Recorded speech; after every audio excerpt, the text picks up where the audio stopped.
दो कर लिया इनका हो गया।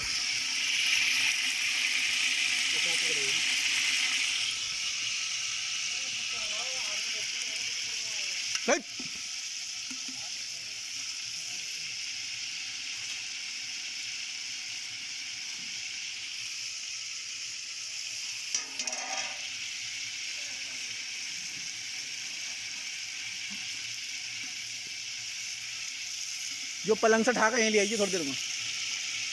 वो तेल डाल दो पूरा, तेल पूरा डाल दो। तेल डाल दो पूरा, डाल दो। कच्चा हुआ तेल यार। हाँ गर्म हो रहा है, डाल दो। ले खोलिए।